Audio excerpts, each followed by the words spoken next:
So let's just round off problem 2-4 by applying what we learned about mixture distributions. So in our case, x is a stochastic variable that follows a finite mixture distribution where the density is given by this thing here.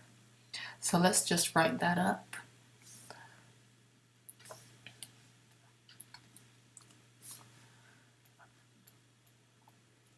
The density of the total loss is given by the sum for I going from 1 to 3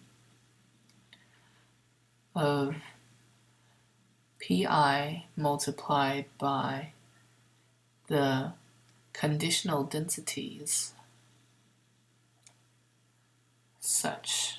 And what I wanted to write was I and not J. Okay, so just to make it totally clear what this actually is, the best way to understand this is by looking at formula 413 in the book. What this is exactly is it is the sum from 1 to 3 of the probability that n, where n is the strength of the storm, is equal to I multiplied by the conditional density of x given n,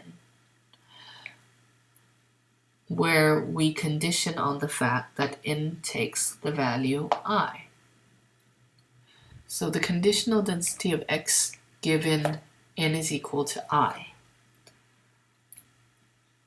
And, well, we're kind of running around in circles here, but we know for a fact that the point probabilities of n are just given by P1 and P2 and P3, so this is just Pi.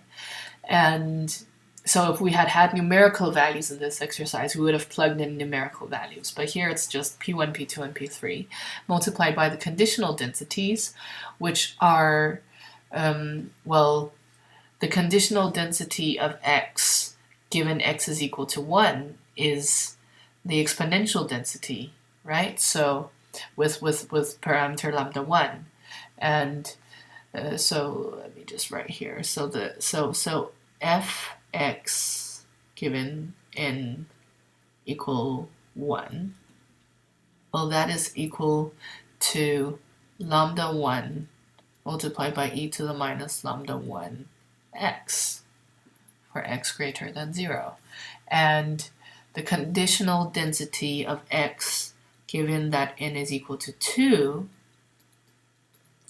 is given by lambda 2 multiplied by e to the minus lambda 2x for x greater than 0, and the conditional density of x given that n is equal to 3 is given as such.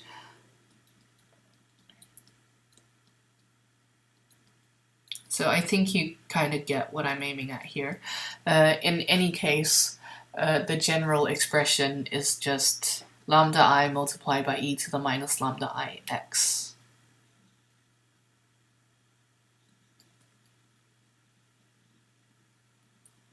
And you might recall that this is also exactly what we found in our intuitive version of this exercise.